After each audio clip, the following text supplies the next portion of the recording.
गीता, वेद, पुराण, Bible, Quran, हदीस, ये सब आपको मिल जाएगा। लेकिन ये चीजें आपको नहीं मिल रही। ये चीजें धरा पर आज तक लोग उतार करके लाए ही नहीं।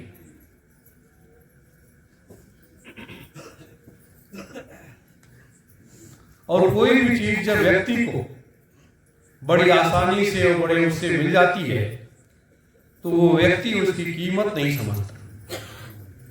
सोने और हीरे की पहचान किसके पास होती है? जौहरी के पास होती है, सबके पास नहीं होती। हम आपको मिल जाए तो पत्थर समझ करके उसे फेंक दें, लेकिन जौहरी जो होता है वो उसकी पहचान होती है, वो उसको अपने पास रख देता है। ये हमेशा ध्यान रखो। जब ज्ञान की चर्चा चले, किसी मार्ग पर चलने की चर्चा चले, तो उसमें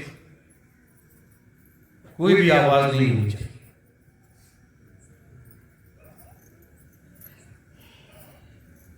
ये इसलिए कि जब ज्ञान की चर्चा चलती है, अब वो धारा इस मतलोक में आती है, तो मार्ग में व्यवधान को नहीं उत्पन्न होने देना चाहिए। इसलिए मार्ग में किसी प्रकार का व्यवधान ना हो। मेरे प्रेमीजनों, ये धर्म का परिक्षेत्र है,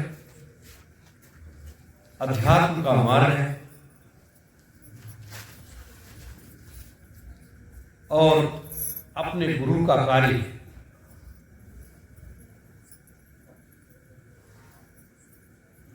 ये गुरु का कार्य है।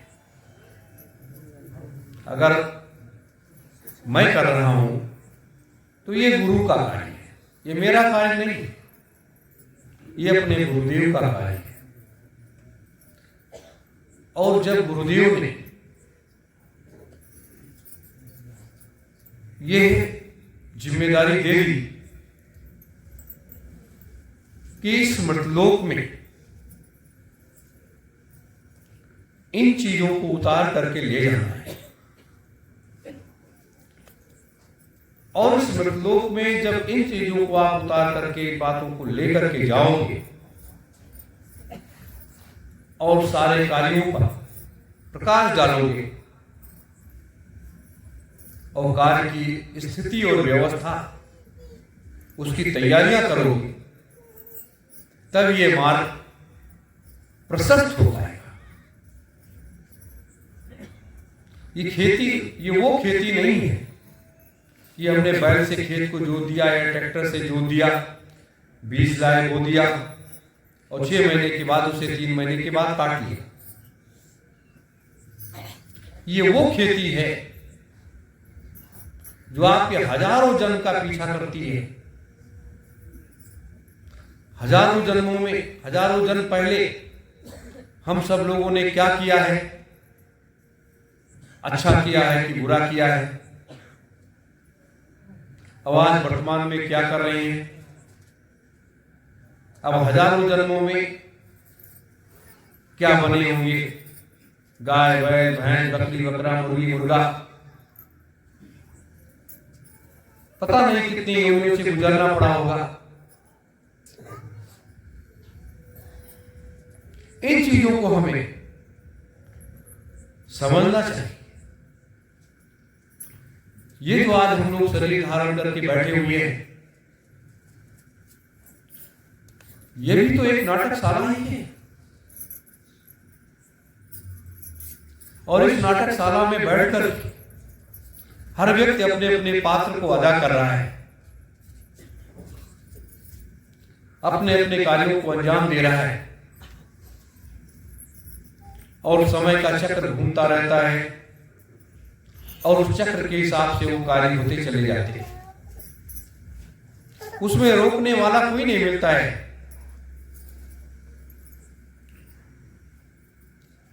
मृतलोक का प्राणी विरोध भी कर सकता है, समर्थन भी कर सकता है। लेकिन जितने भी समस्त देवी देवता हैं या जितनी भी सहायक शक्तियां हैं या जितनी भी प्रेतात्माएं हैं, ये कभी भी आपका विरोध नहीं करेगी। आपकी हर बात को मान लेती है, क्योंकि वो जानती है कि मृत्यु का कचरा जिस दिन साफ हो जाएगा, हजारों हजारों साल, लाखों लाखों वर्ष लोग इस मृतलोक में अमन चैन से रहेंगे, कहीं किसी प्रकार की कोई समस्या नहीं हो। ये वो व्यवस्था है।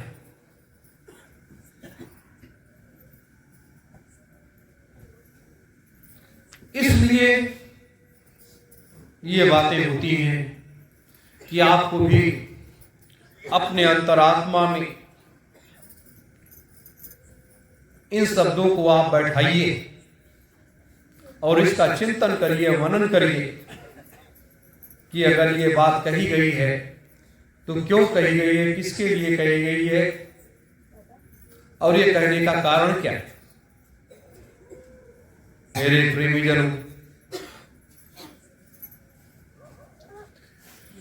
जीवन में एक एक शब्द की बड़ी ये अमूल्य निधि है। ये कभी भी नहीं समाप्त होती।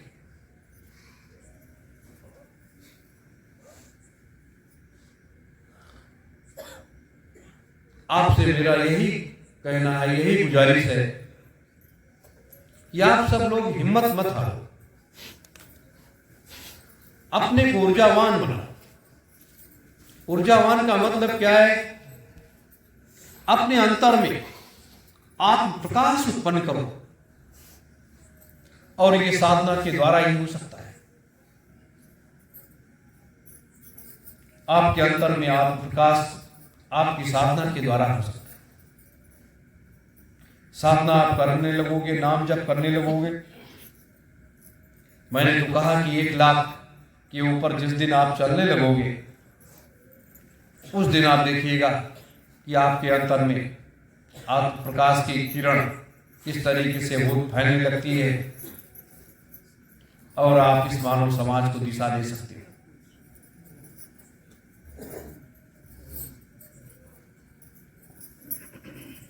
वहां क्या है कि सत्यलोक में जब आप पहुंच जाओगे, आपकी वहां की अनुभूति होने लगेगी। मार्ग सारे खुले मिल जाएंगे आपको। तब उन खुले हुए मार्गों पर चलते चलते जब आप पहुंचोगे,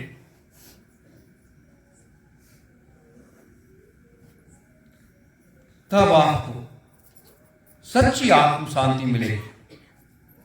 घर गृहस्थी में आत्म शांति नहीं है। घर गृहस्थी हमारा माया का एक संसार है। यह आश्रम भी एक माया का संसार है।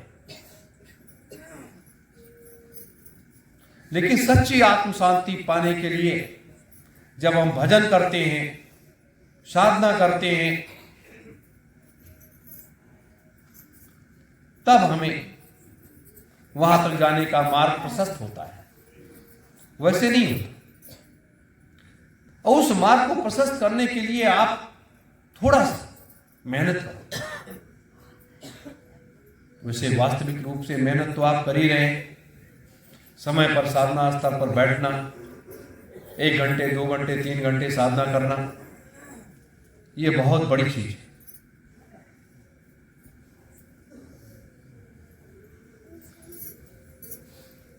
आप सबों की जितनी भी प्रशंसा किया जाए उतना ही कम है। मैं तो हमेशा यही बात मालिक से प्रार्थना करता हूं कि आप सबों के ऊपर इतनी दया, इतनी कृपा करें, जिससे आप के घर परिवार से लेकर के जितनी भी मुसीबतें हैं, जितनी भी परेशानियां हैं, जितने भी कष्ट हैं, सब दूर हो जाएं और किसी प्रकार की कोई विघ्न बाधा कभी भी आप लोगों के ऊपर ना उत्पन्न हो। ये इसलिए कि जब आप सुखी रहेंगे, आपका परिवार सुखी रहेगा,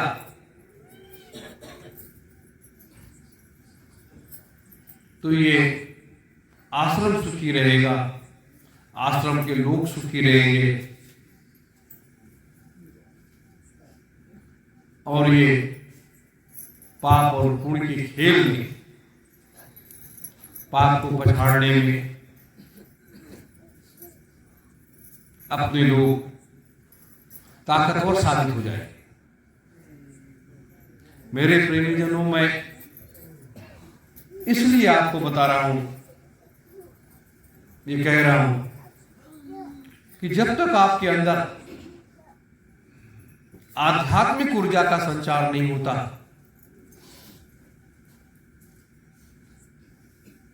जैसे आप लोग कहते हो कि हमारा साधन भजन में मन नहीं लगता, या मन हमारा भागता रहता है, हम हर संभव पकड़ने का प्रयास करते हैं,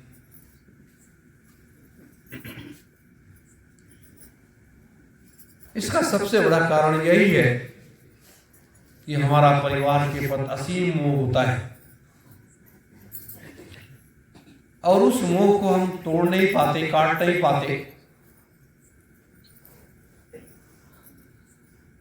मेरे प्रेमीजनों, और जब काट नहीं पाते हैं तो हमें वो तड़फा करके रखता है।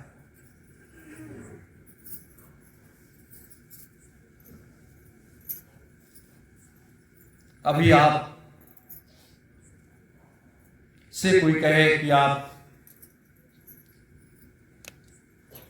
सत्य लोक तक चलिए और वहां से आपको वापस नहीं आना है, तो आप क्या कहेंगे कि अभी मुझे खेती का काम बाकी है, बेटे बेटी की शादी बाकी है, घर बनाना है, ये व्यवस्था करनी है, वो व्यवस्था करनी है, अभी हमारे पास समय नहीं है। जब 80 और 100 साल की उम्र अगर आप हो गई,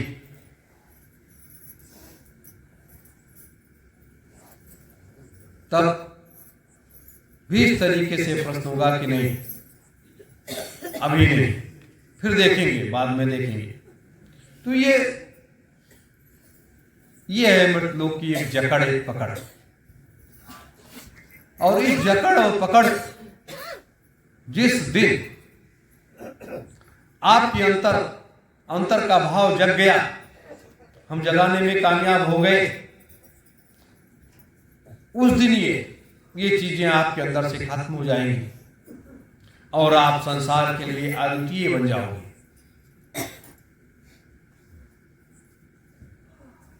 माता पिता वो हमेशा चाहते हैं कि हमारे बच्चे होनहार हो और आगे बढ़े।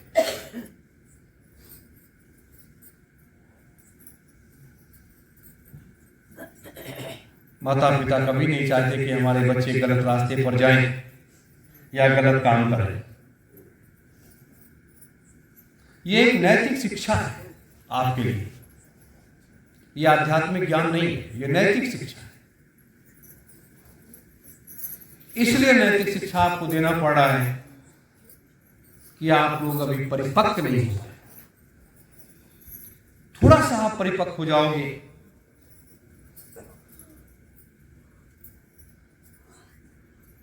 थोड़ा सा आप परिपक्व हो जाओगे तो आपका समय सब बदल जाएगा।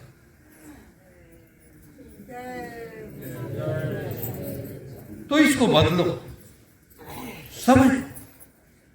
समय का निर्माता, भाग्य का निर्माता मनुष्य स्वयं होता है, लेकिन कुछ चीजें उसके जन्म लेने के पहले तैयार कर दी जाती हैं कि इस व्यक्ति का खेल और तमाशा क्या होगा।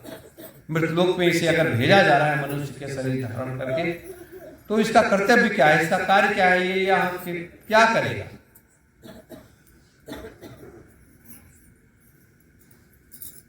ये हमेशा जो है रहा है।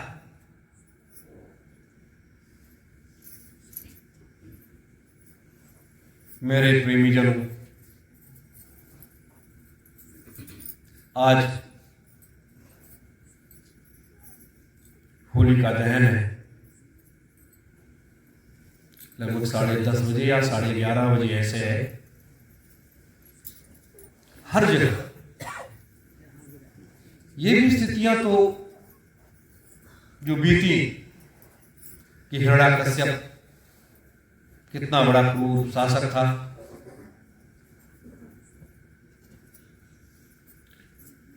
और वो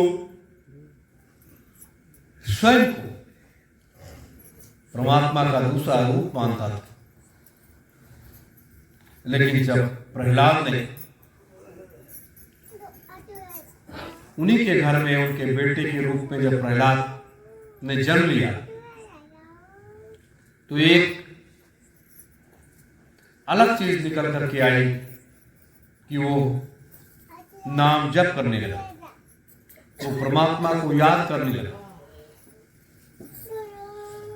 थोड़ा जब बड़ा हुआ तो उसके पिता ने कहा कि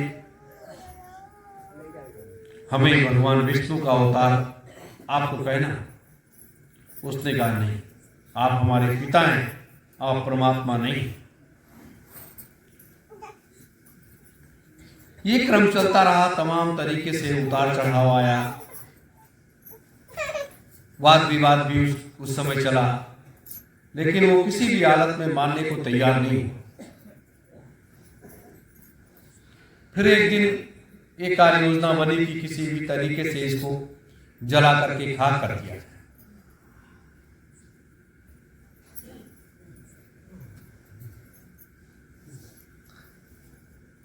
तो हिरण्याकश्यप ने जब किसी तरीके से अपने बेटे को नहीं समाप्त कर पाया, तो हिरण्याकश्यप ने कहा अपनी बहन से, जो प्रहलाद की बुआ थी होलिका, उससे कहा कि जलती हुई लकड़ी में इसको बैठा करके प्रवेश कर जाओ, जिससे ये समाप्त हो जाए।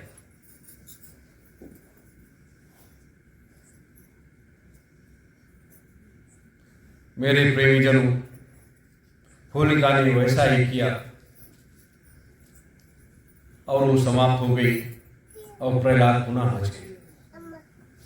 तमाम यातनाएं देने के बाद, पहाड़ों पर फेंकने के बाद, क्या क्या बहुत लंबी इसकी कथा है, लेकिन वास्तविक रूप से इसका एक अलग बात है कि जब वो हिरण्याकश्यप किसी भी तरीके से जब प्रहलाद को नहीं परेशान कर पाया, तो उसने सोचा कि इसको मार दिया जाए।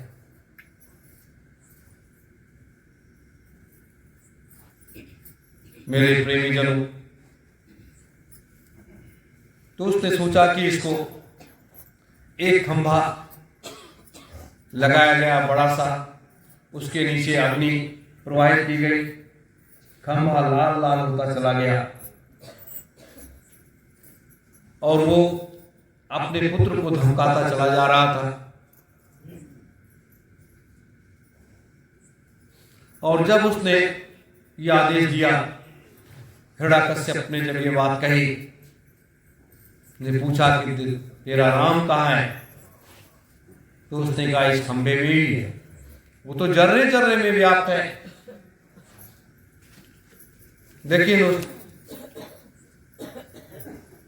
आग के गोले की तरह से फैली हुई अग्नि एकदम से लाल खंभ,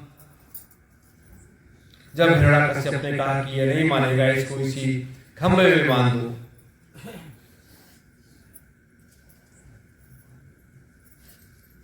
तो इन्होंने एक बार प्रहलाद का भी हिम्मत डगमगा गया कि अगर इसमें बांध देगा तो निश्चित मेरी मृत्यु है, और वो परमात्मा लीन हो गया। तब तक फिर क्या देखता है कि चींटी उस लाल खंभे पर चढ़ती चली जा रही है। फिर इसके अंदर चेतना आई, हिम्मत आई, और जैसे हिरण्याकश्यप ने कहा अपने यमराजों से कि इसको लाल खंभे में बांध, और ये कहा कि बुलाओ तुम अपने भगवान को, देखते हैं तुम्हारा भगवान कहाँ है। और उसको पहले से आशीर्वाद मिला हुआ था कि ना वो दिन में मर सकता है, ना रात में मर सकता है, ना जमीन पर, ना आसमान पर। हर तरीके से वो मांग रखा था आशीर्वाद। और अब वो मरेगा कैसे? न दिन हो न रात हो, सूर्यास्त का समय हो रहा था।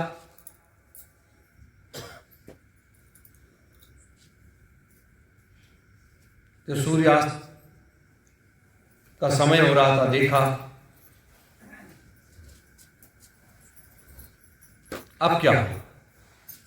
तब तक उस खंबे से नरसिंह भगवान अपना एक रूप धारण करके प्रकट हुए और प्रहलाद को मृत्यु के गाल में जाने से बचा लिया। और हिरण्याकश्यप को, उस समय सूर्यास्त का समय था, न दिन था न रात था,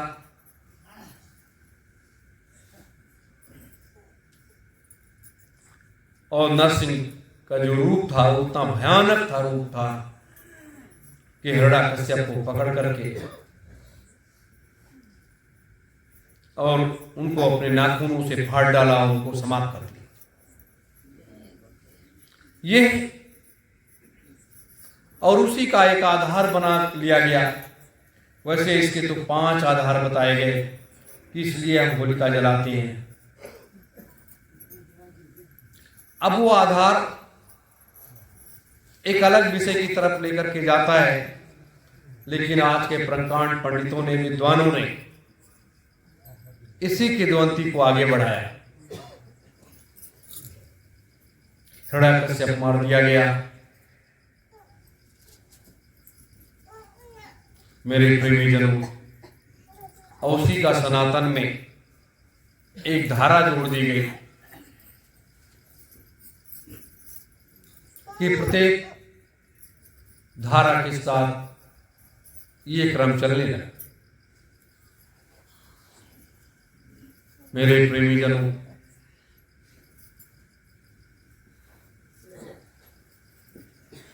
उसी को ये अपने लोग, क्या पूरी दुनिया में जहां भी सनातन धर्म के लोग मानने वाले लोग हैं, वो जो है इस होलिका दहन को और होली को बड़े धूमधाम के साथ मनाते हैं। अलग अलग व्याख्याएं हैं, अलग अलग लोगों की मत है, विचार है, लेकिन आज इस रात्रि में जो हम लोग बैठे हुए हैं, हमें आपको इन पिछले घटनाक्रमों से कोई मतलब नहीं। हमारे पूर्वजों ने क्या किया, क्या नहीं किया, आज हम अपने पूर्वजों के लिए क्या कर रहे हैं, क्या करेंगे, कैसे करेंगे, उसकी योजना क्या है। मेरे प्रेमीजनों, ये भी एक अध्यात्म का एक मार्ग है।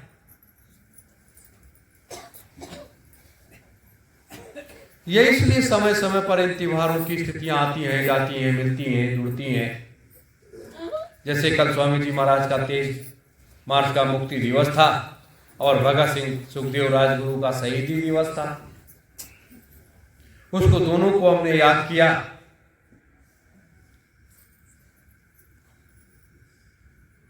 लेकिन क्या है मेरे प्रेमीजनों, इसलिए आप सबों से मजबूती के साथ कहते हैं कि ये नाम जप अवश्य करते रहो। सोते जागते, उठते बैठते, कहीं भी एकांत में बैठो, नाम जप लेना शुरू कर दो। कहीं कोई काम भी कर रहे हो तो भी नाम जप लेना शुरू कर दो। कोई रोक टोक तो है नहीं कि नाम जप करो जो। और ये नाम की सुमिरनी जब घूमेगी, नाम की सुमिरनी आप अपनी जीवा को बना लो। हाथ में माला ना हो कोई बात, गले में माला हो। गले में माला इसलिए अनिवार्य है कि ये हमारे दोनों वक्ष स्थलों के बीच में, हमारे नाभि के चक्र के बीच में जाकर के रुक जाता है और एक धारा के साथ हमें जोड़ देता है। इसलिए ज्यादा से ज्यादा नाम जप करो।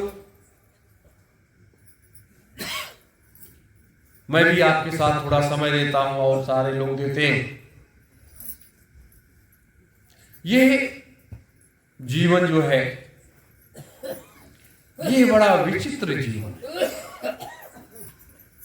ये मृतलोक की अगर देखा जाए तो ये प्रथम प्राइमरी है।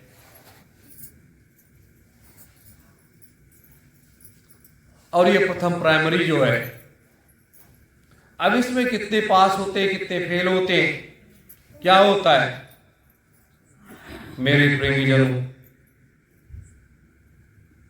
एक समय की बात है जब इस मृतलोक में मनुष्य रूपी जीवात्माएं उतारी जाने लगी।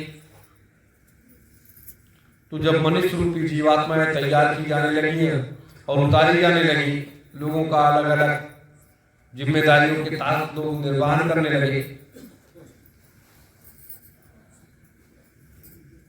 जब निर्वहन करने लगे तब एक दिन भगवान विष्णु ने कहा कि मृतलोक में जो व्यवस्था बनाई गई है उसमें बहुत सुख और आनंद है। सिर्फ उसका रसास्वादन अगर करने को मिल जाए मनुष्य को तो कभी भी कहीं भी जाने आने की बात नहीं सोचेगा।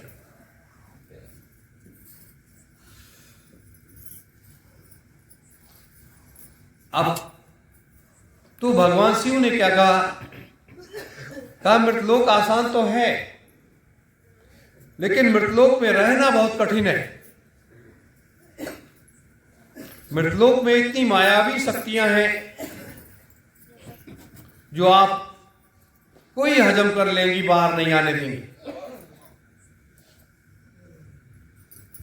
तब विष्णु ने कहा कि ये मायावी मृतलोक की मायावी शक्तियां क्या करेंगी हमारा, कहा अभी आपने देखा नहीं। और जब विष्णु ने अपने रूप को बदल करके इस मृतलोक में आए और जब आए तो दरवाजे दरवाजे जाने लगे। किसी ने सम्मान किया, किसी ने अपमान किया, किसी ने कुछ किया।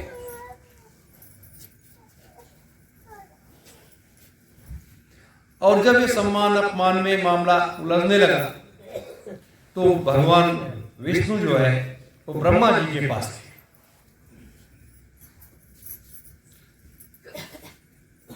उनके पास जाने के बाद ब्रह्मा जी ने कहा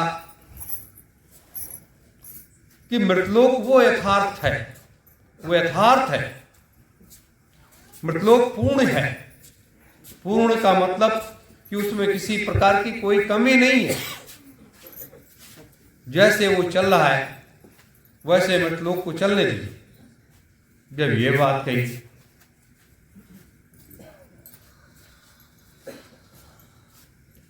तो कोई भी नहीं बोला उसमें और आदेश लेकर के पुनः चल पड़े। मेरे प्रेमी जन, जब वो चल पड़े मृतलोक में तो देखते क्या है कि एक विशाल झरना पानी बह रहा है और बहते हुए पानी में, उस झरने में ओम का उच्चारण हो रहा है।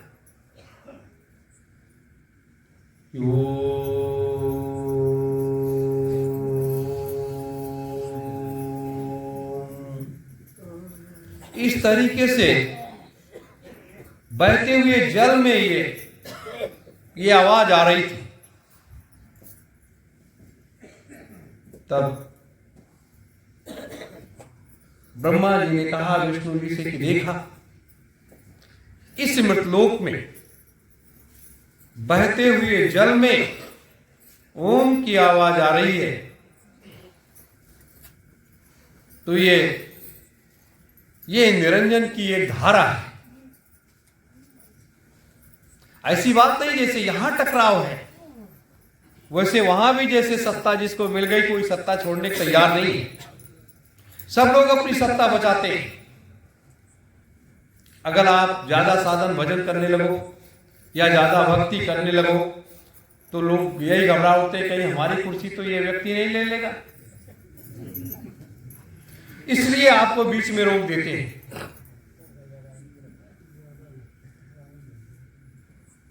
इसीलिए आपको बीच में रोक देते हैं कि आप आगे ना बढ़ने पाओ, बस यहीं तक सीमित रहो।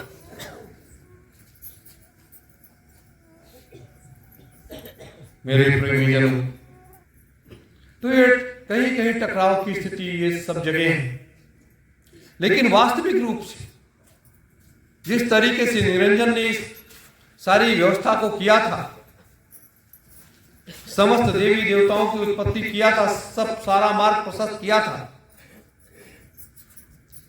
अगर उसमें कोई फेरबदल न किया गया होता तो वास्तविक रूप से इस मृतलोक में भी कहीं किसी प्रकार की कोई समस्या नहीं होती।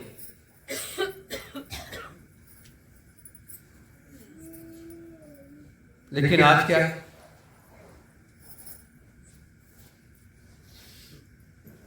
आज तो बहुत बड़ा टकराव है। तो इसी को बदलने के लिए पूज्य गुरुदेव को आना पड़ा,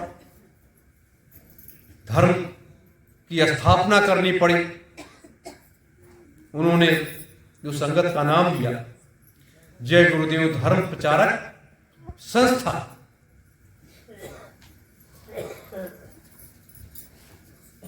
जय गुरुदेव नाम निरंजन भगवान का, धर्म प्रचारक निरंजन भगवान के धर्म का प्रचार करने के लिए यह संस्था बनाई गई थी। मेरे प्रेमीजन,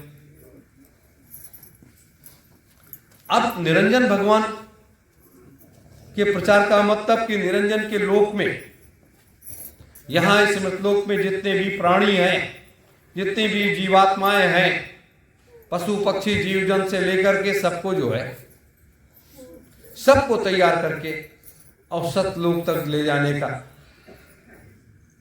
सतलोक तक लेकर के जाने का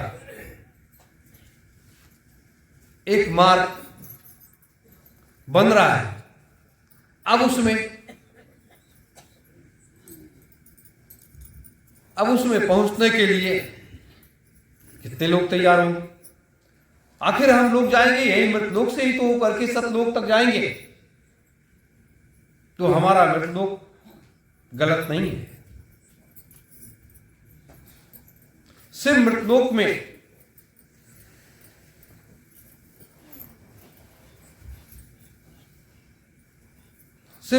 में एक धर्म की स्थिति फैलाई जाती है और ईगो के हिसाब से यहां पर फैसला होता है। ईगो के हिसाब से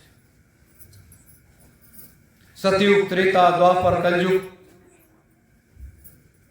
अनादिकाल, आदिकाल, तो हिसाब से इसका फैसला होता है। अब आप बताइए कि वास्तविक रूप से कहीं भी किसी प्रकार की कोई गड़बड़ी निरंजन भगवान ने अपने स्तर से मृतलोक में कोई गड़बड़ी नहीं होने दी।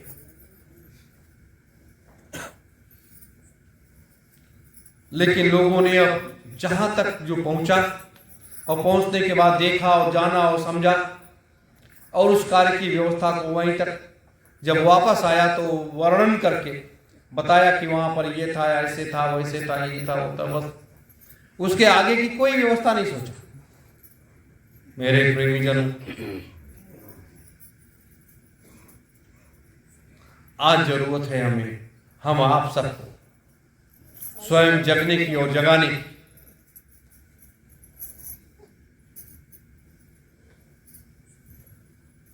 अब हम कैसे जगेंगे, कैसे जगाएंगे? कल जो बात मैंने कही थी कि धर्म आधारित राजनीति, राजनीति आधारित धर्म नहीं, धर्म आधारित राजनीति। जब धर्म आधारित राजनीति पर जैसे हम इतने लोग बैठे हुए हैं, आप एक दिन के अंदर अगर सतलोक तक पहुंच जाओ और सतलोक से वापस चले आओ और समस्त लोकों में घूमते हुए वहां की सारी व्यवस्थाएं देख करके आओ, तो यहां मृतलोक में उस तरीके से आप भी संरचना करने का हर संभव प्रयास करोगे कि जिस तरीके से वहां वैभव है, सुख है, शांति है, उसी तरीके से हम भी यहां इस व्यवस्था को करें, जिससे मृतलोक में कहीं किसी प्रकार की कोई गड़बड़ी ना होने पाए।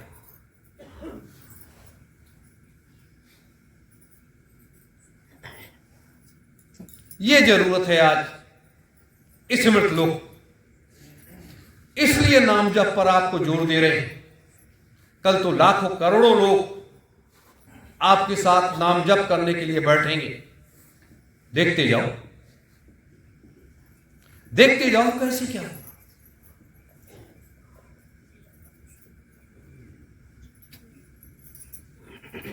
इसलिए मेरे प्रेमी जनों, मेरे गुरु भाई बहनों,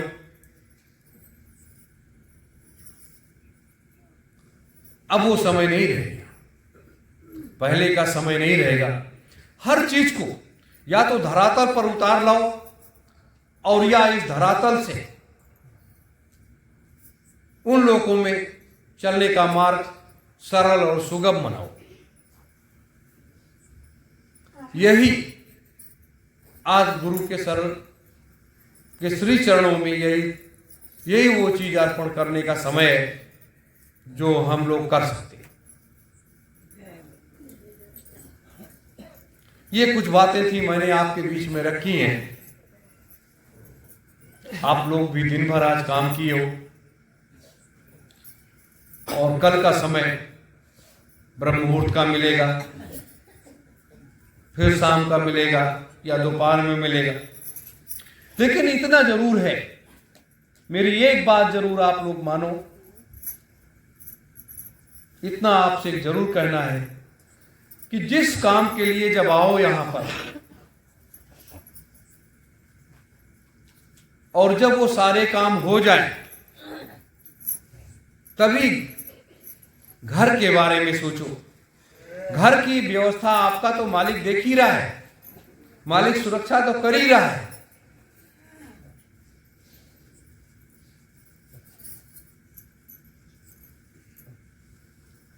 तो जब घर की व्यवस्था मालिक देख रहा है, घर की सुरक्षा कर रहा है, सारी चीजें कर रहा है,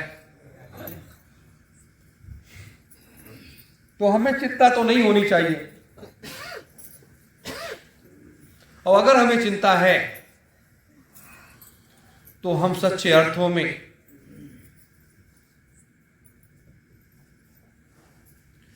आत्मीयता के साथ इस चीज को पकड़ नहीं रहे। जैसे चुंबक होता है, उसे लोहे में लगा दीजिए, वो पकड़ लेगा और जब खींचोगे तभी वो छूटेगा, वैसे नहीं छूटेगा।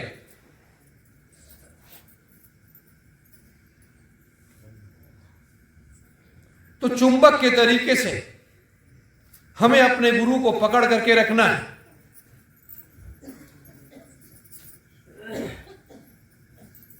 चुंबक के तरीके से। और जब चुंबक के तरीके से हमें अपने गुरु को पकड़ करके रखना है, तो गुरु प्रसन्न किससे होगा? वो तो सिर्फ नाम जप से प्रसन्न होगा। उसको प्रसन्न करने का और कोई रास्ता नहीं, क्योंकि गुरु जो होता है पहली बात निर्मोही होता है, वो किसी चीज की आकांक्षा नहीं करता। लेकिन जब उसे हम बताते हैं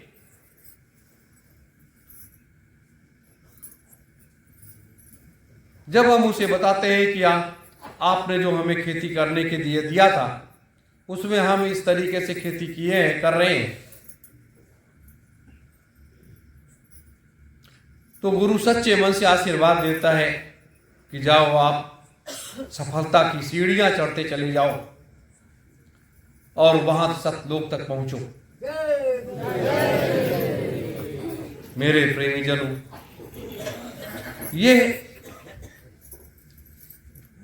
ये बातें हैं।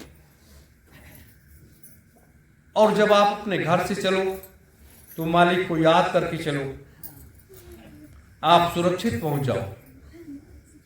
और जब यहां से जाने लगो तो भी मालिक के श्री चरणों में मत्था टेक करके ये जरूर कहो कि ये मालिक,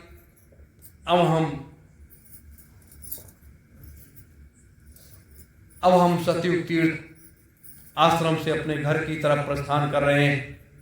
आप मेरे ऊपर दया करिएगा। तो ये करने में क्या जाता है?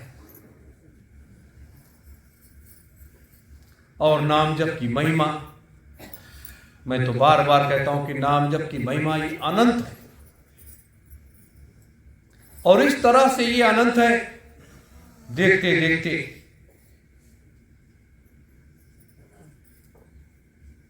बहुत आगे हम आप सब लोग बढ़ते चले जाएंगे, लोग आपके साथ जुड़ते चले जाएंगे। अब ये कारवां कभी रुकने वाला नहीं है।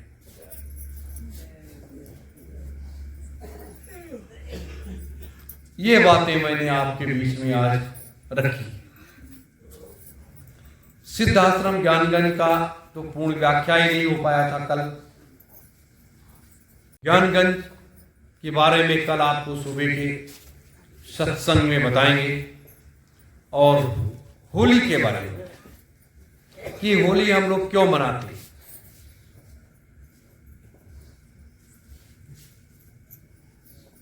इसके बारे में कल आपको बताएंगे।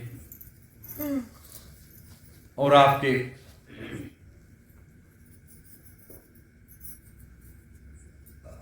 वास्तविक रूप से हमारे आपके माता पिता कौन है, इसके बारे में आपको जानने को मौका मिले। लेकिन कल होली है। कल मेरी गुजारिश है, जितने लोग चले गए कोई बात नहीं, जितने लोग हैं वो सब परसों निकलने का प्रयास करें। और जो सेवादार के रूप में यहां रुकना चाहते हैं, हमारे जिम्मेदार पदाधिकारीगण जिनको भी रोकने की व्यवस्था कर रहे हैं आश्रम पर, वो लोग रुके। क्योंकि कल का दिन जो होली का दिन है, ये बहुत ऐतिहासिक पर्व है। ये नहीं कि सनातन में ये परिपाटी है हमारी, ये मनाते चले आए। इसकी जो तिथियां, इसकी जो गणना है, ये होली जो है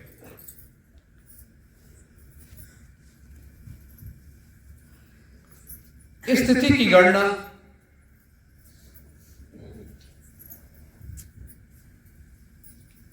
एक ऐसी है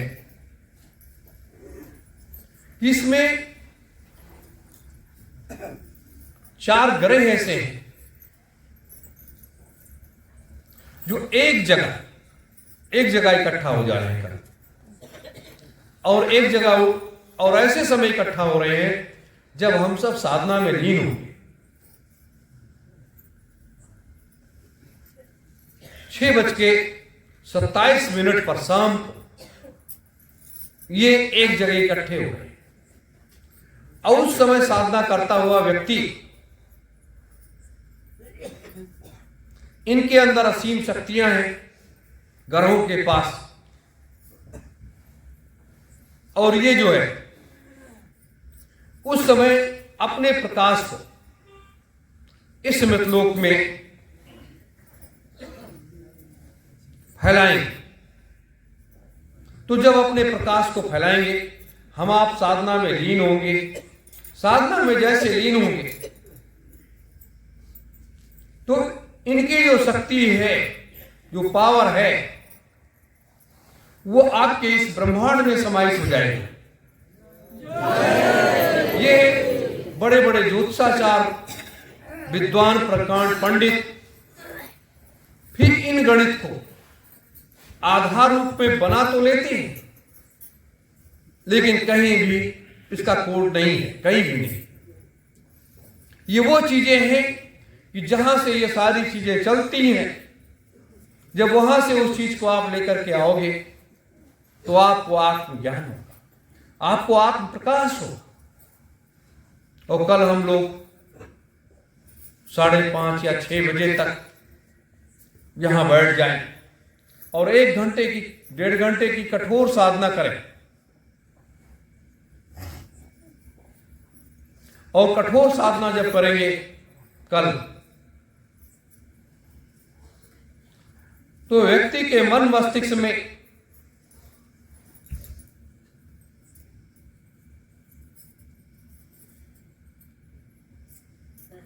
व्यक्ति के दिमाग में जब इस चीज को हम स्थापित कर ले जाएंगे तो हमें तो सबसे सहयोग की आवश्यकता है। कौन सा सहयोग? आर्थिक की बात अलग है, लेकिन आपसे हम आध्यात्मिक सहयोग की आवश्यकता मांगते हैं कि आप हमें आध्यात्मिक सहयोग करिए। आध्यात्मिक सहयोग में आप नाम जप करिए, और जब आप नाम जप करेंगे वो आपकी शक्ति को इकट्ठा करके और उसका एक रसायन बना करके, और उस रसायन से युग परिवर्तन सत्ययुग स्थापना महायज्ञ, चौथा महायज्ञ भी पूर्ण हो जाएगा। समस्त सारी व्यवस्थाएं हो जाएंगी और आपकी तपोबल, आपकी शक्ति 2,03,000 वर्षों की स्थापना के लिए आप सबों को श्रेय मिल जाएगा।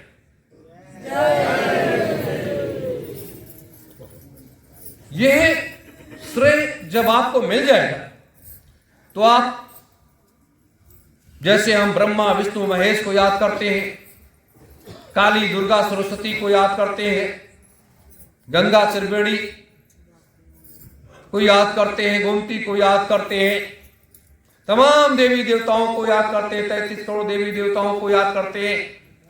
मेरे प्रेमी जनों, हम आप रहेंगे या नहीं रहेंगे, लेकिन धर्म ग्रंथ रहेंगे और धर्म ग्रंथों में हम आप जैसे लोगों का नाम भी रहेगा और लोग याद करेंगे।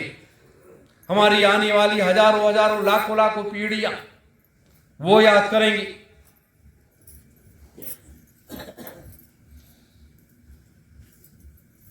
तो ये इन व्यवस्थाओं को, अब आप ये सोचो कि उन सारी चीजों को हम आपको बता देंगे, नहीं।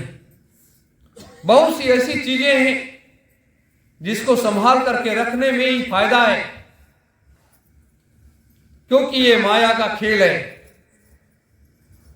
माया हर तरीके से नचा देती है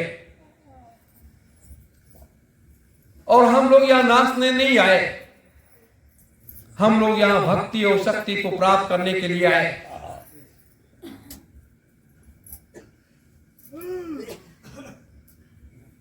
मेरे प्रेमी जन,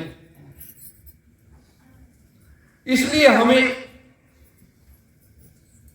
सबका सहयोग लेते हुए आगे बढ़ते रहना है। और नाम जप, सोते जागते उठते बैठते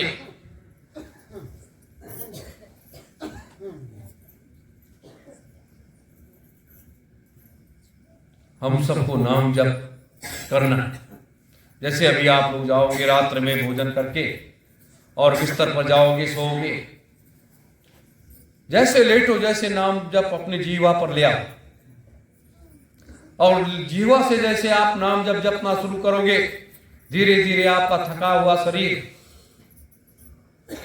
नींद आने लगेगी, लेकिन अंतर में आपका जाप चलने लगेगा, आपके सारे वो कष्टों को दूर कर देगी। ये करो।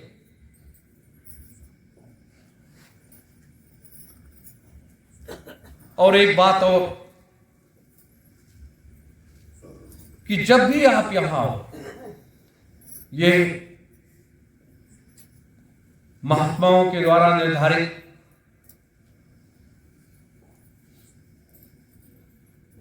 ये भूमि है। और यहां जब आओ, सेवा को प्राथमिकता दो या भजन को प्राथमिकता दो। ये साधना स्थल खाली रहता है, आप आकर के यहां बैठ जाओ, साधना करो, फिर मन चढ़ता फिर चले जाओ, फिर आकर के बैठो।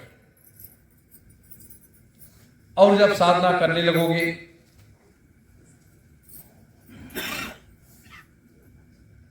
तो आपका समय निरर्थक नहीं जाएगा, आपका एक एक मिनट सब सार्थक हो जाएगा।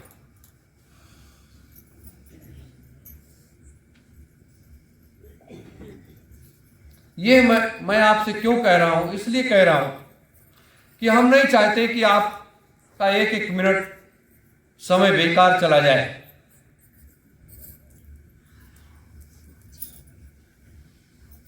और ये अगर बेकार चला जाता है तो समस्या खड़ी हो जाती है, क्योंकि आपको तो मुझे बहुत जल्दी तैयार करके खड़ा करना है। जैसे उस दिन पूज्य गुरुदेव संत सम्राट जी जब आए थे तो मैंने 90 दिन का समय लिया था कि आप मुझे 90 दिन का 3 महीने का समय दे दीजिए, मैं जितने भी अधूरे कार्य हैं उसको पूरा कर दूं।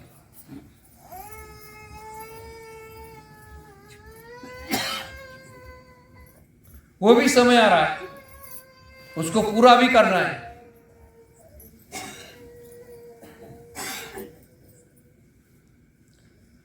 अब गुरु को दिया गया वचन उसे धरातल पर उतारना पड़ेगा ना। तो हर तरीके से हमें सबको सतर्क और सावधान रहना है और अपने कार्य में संगठन और संगत का कार्य करते हुए अपनी साधना में ताकत देनी। हर जिले में, हर प्रदेश में मैं जाने को तैयार हूं। हर जगह जा करके 2 दिन 3 दिन का एक जिले में कैंप करूंगा। आप लोग समय निश्चित करिए, 3 दिन का वहां कैंप करूंगा।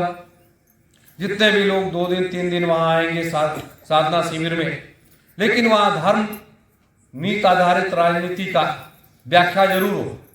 हम 3 घंटे अगर सुबह करें साधना करेंगे, 3 घंटे शाम को करेंगे, तो 3 घंटे धर्म और राजनीति क्या है उसकी भी आपको पाठ पढ़ाऊंगा और आपको तैयार करके ले आऊंगा और आपके माता पिता से भी मांग लूंगा। रंजन भगवान ये है बैठने का समय नहीं है, खोने का समय नहीं है। अब तो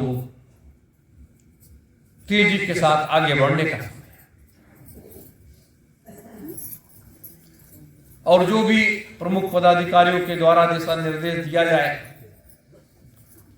उसका आप लोग अच्छा सा पालन करते रहिए और उसमें कोई भी वो ना होने पाए। बस इन्हीं शब्दों के साथ आप सभी को सादर सत्योम जय गुरु।